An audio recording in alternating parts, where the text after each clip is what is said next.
All right, so we're in Linda's car, and we're gonna go to the nearby gas station. Just trash bags. To get her wake up juice. All right, so we made it to the corner 7-Eleven, but they're missing their sign right here, probably from a hailstorm. And Linda left some stuff. Can't really see. She's digging through the trunk. This is Linda's car. She carries toothpaste a lot of places where she goes. She'll carry toothpaste quite a bit. And she needs to clean up a little bit, but I'm like kind of a neat freak because I used to work for Uber. And that's where she used to work. She used to work right here. So we're trying to find her a new job. I thought this was a really good job for her because they paid her $13 an hour. But anyway.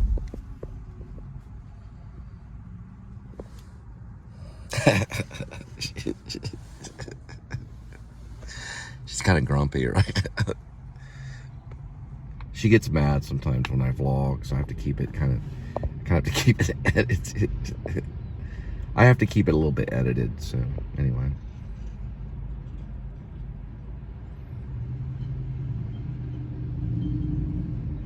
I'm gonna hang out here. We're supposed to go to Walmart, so.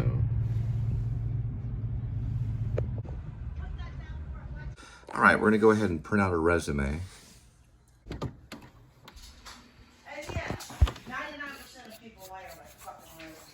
All right.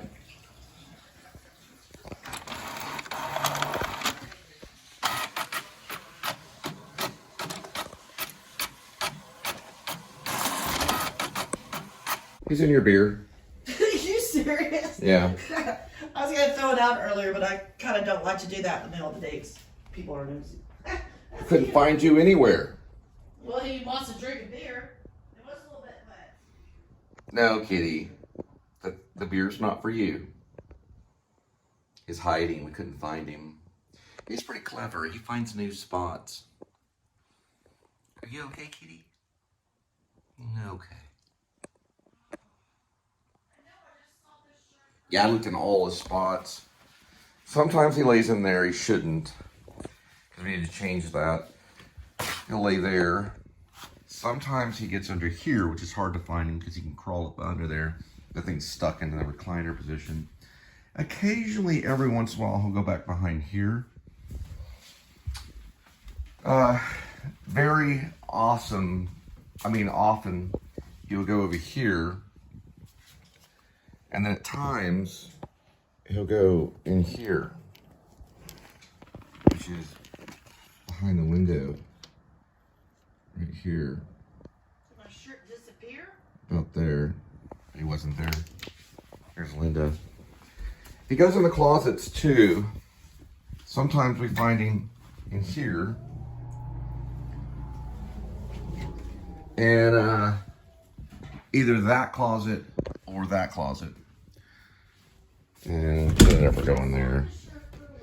But he found a new spot, which is right there. So he likes to find new spots to hide. I gotta do his cap off. All right, so today is 64 degrees Fahrenheit, and I've got 207,847 miles on the odometer, and it is the lucky number February 13 of 2024, because there's 13 colonies, and there's Linda. That's why I think 13 is lucky, it's because of the colonies. All right, and we're in, well, I guess this, what part of Fort Worth? We're by Team Ranch Road, west side off of 20. I guess Team Ranch is over that way. And then we're headed to Walmart, and then Linda has a job interview. So that's the feed store that Linda got the flea stuff for Kitty. Right there. No, the worm stuff. Oh, is it worm stuff? Okay. Now we're headed to Walmart.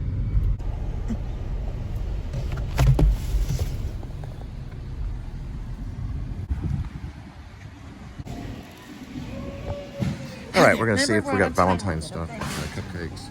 Ooh, still getting ready for Valentine's Day. Ooh, cookie.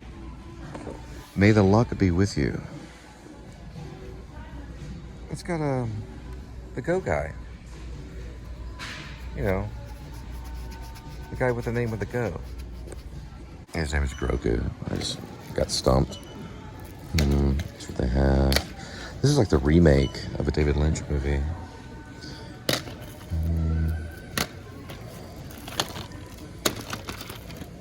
Oh yeah, I didn't like this one. I do like Robert Eggers though. I like The Witch, but I didn't think this one was strong. But they got icons. I'll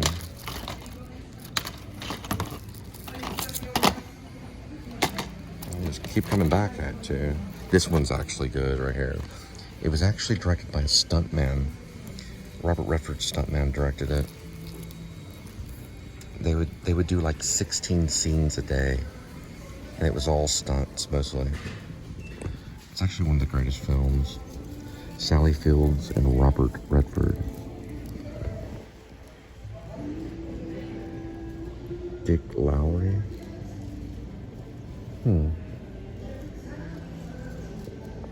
Guess he was a stuntman. So the director of Smokey and the Bandit was Hall Needham. He was the actual real director, and he was a stuntman. So they got it wrong. I might try this because I'm trying to kick the last part of my cough, and it does have sinus congestion. So this is for mucus, so this might be good. Just look on directions to see what the directions are. It does say severe. I was looking more for a mild one, but I figured it would clean it up. See if I can find the directions. Where are the directions? Let's see, do not use with any other drug. Ask a doctor. Ask another doctor. Take one. When though? Do not exceed it. 8. I guess one every 12 hours. She says take one.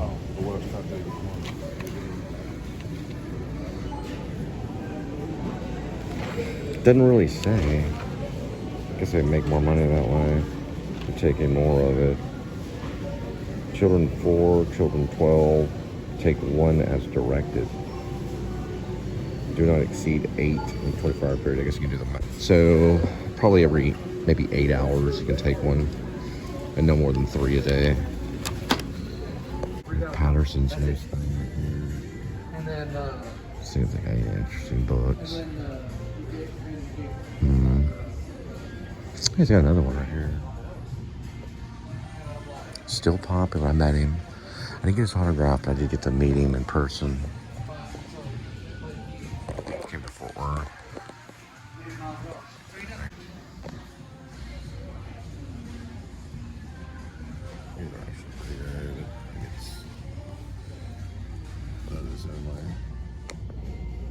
Alright, what I'm looking for is sourdough.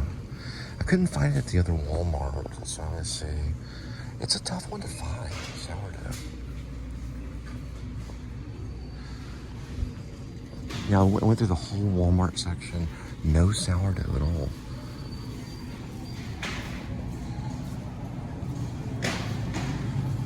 They've got oatmeal, whole wheat, 15 grain, multi-grain, oat nut. They've got, they look fully stocked. I'm just doing like the stack thing until I find Linda. Yeah, I'm still looking for Linda's basket. So I'm gonna do this like this. All right. I need your call. Yeah, it magically changed. And that's the amount. That's the amount we paid on the snap. And that's the amount that we need. Matt Smith.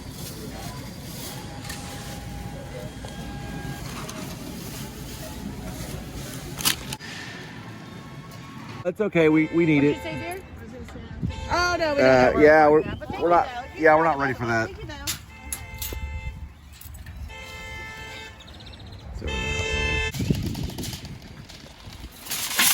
Was trying to sue me.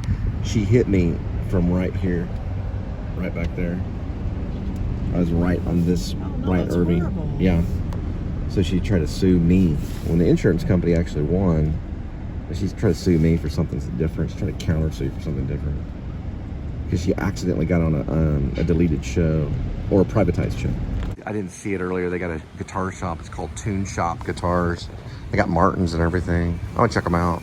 We're right down the street from Guitar Center too. Cool. They've got some Martins in there that are really nice, and they also let you use the cable, so you can go in there and plug in. The Tune Shop Guitars is actually right next to the School of Rock, so you can go in there and learn all the chords.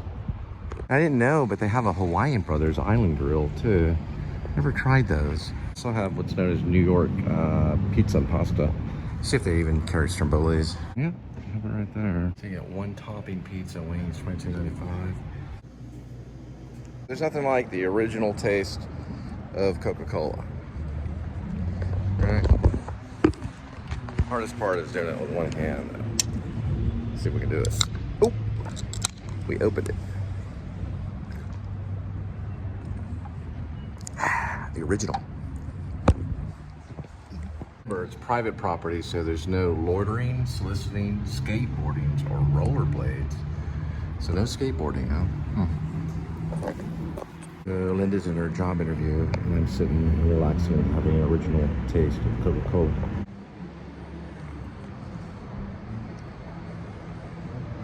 Pretty good.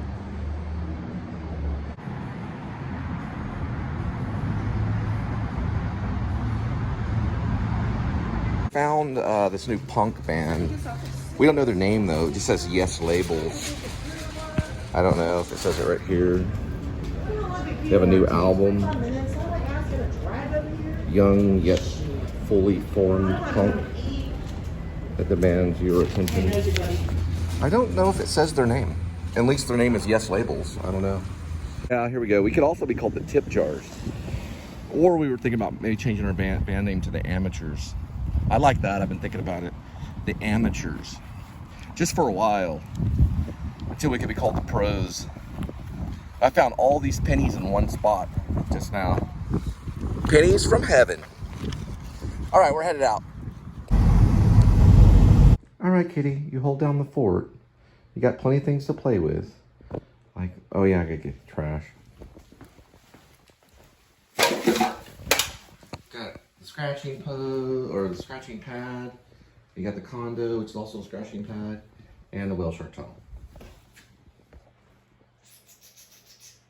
All right, we're still at 68 degrees Fahrenheit, or in that ballpark figure. It's 207,864 miles on the odometer, and it's February 13th of 2024. I see the number 13 is a lucky number because we have 13 colonies. So, you know, we must be lucky because we're still a country. All right, so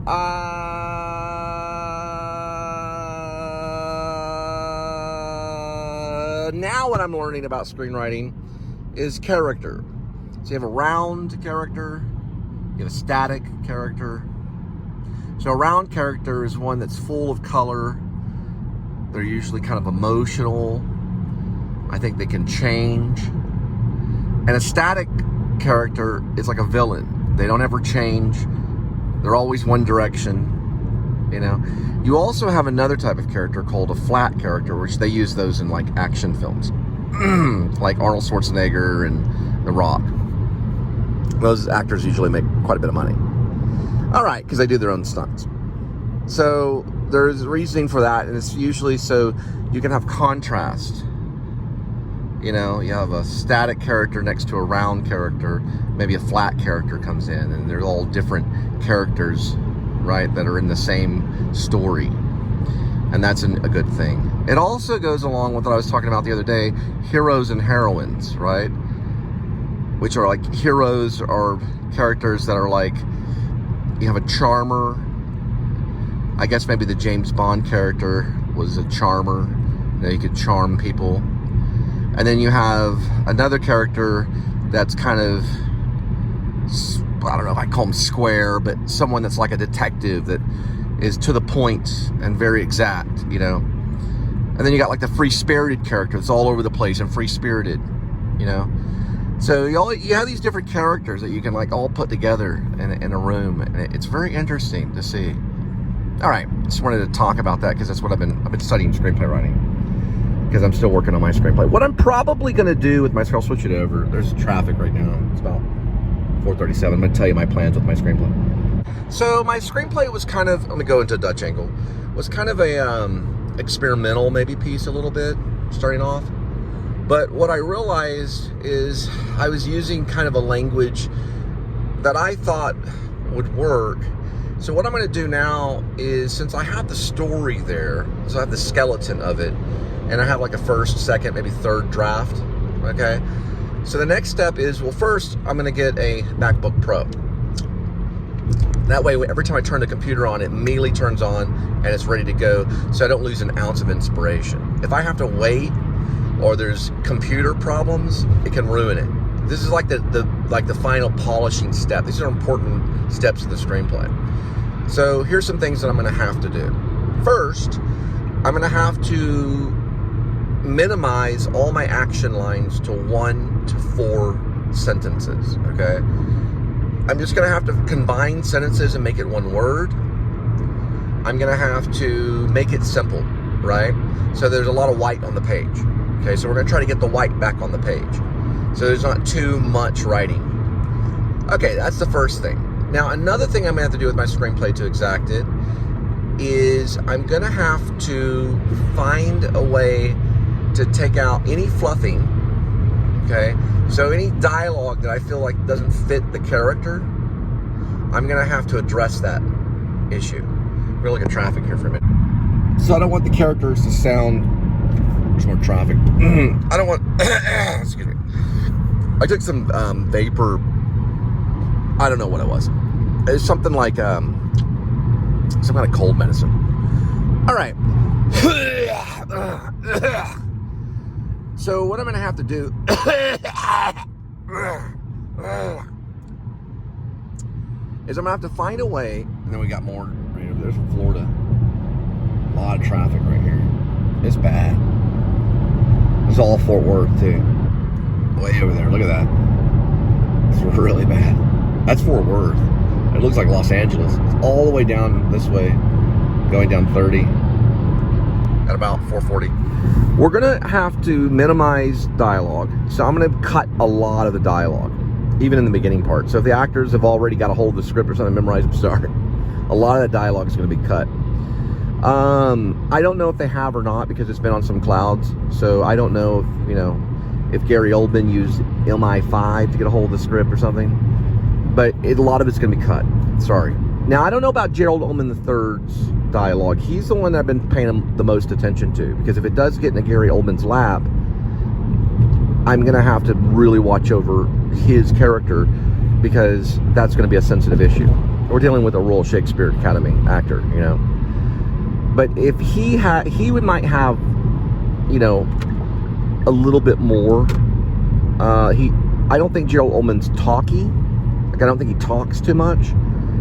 But I think when he's exact, and he's kind of takes himself very serious. John Blacksmith, I might color his dialogue more. So it may be something that he says that's kind of trippy, you know. And I don't want to stick too much to real life, because, well, that's what that one instructor was saying in screenplay. If you want real life, you have that every day. Or you can watch my blog. So I don't want to like get the dialogue where it's too real, because that can take away from the story. So it's going to be a lot of tricks to the trade here. And I'm going to have to learn this. And like, what am I going to have, what am I going to do with John Blacksmith to make him stick out a little bit and make him kind of a trippy character? I might look at like films like Apocalypse Now. You know, the photographer Dennis Hopper plays. And he's like, you know, he's like talking like this, you know, he's like doing all this, you know, like, wow, man, you know, you can't land on the moon, man. You can't do that with physics or whatever. I don't remember how it went. Hang on for a minute.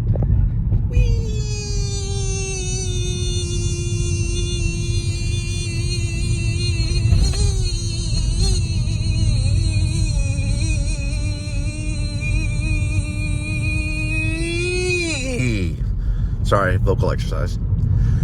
But,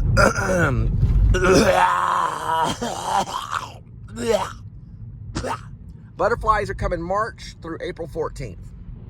We'll figure it out. And look, I don't really have a problem with everybody sounding the same, really. But if everyone sounds the same, you know, it's like, okay. and they get kind of critical about it. But Sam Shepard stuff, they always sound the same to me. It always sounds like Sam Shepard talking, all the characters. To me, it does. If you watch a Sam Shepard play, even in Austin and Lee, they sound the same. To me, they do. I'm just saying my opinion.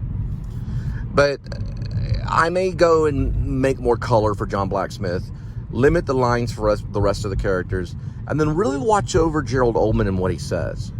And then what I'm going to do for the final touch is I'm going to start working on what's called subtext. And that means you say something that you don't mean. So you may be talking about one thing, but you mean another thing. So we're going to throw in some subtext in there, polish it up, and this will all happen after I get my MacBook Pro. This is a good song right here. The Last Trip to Tulsa.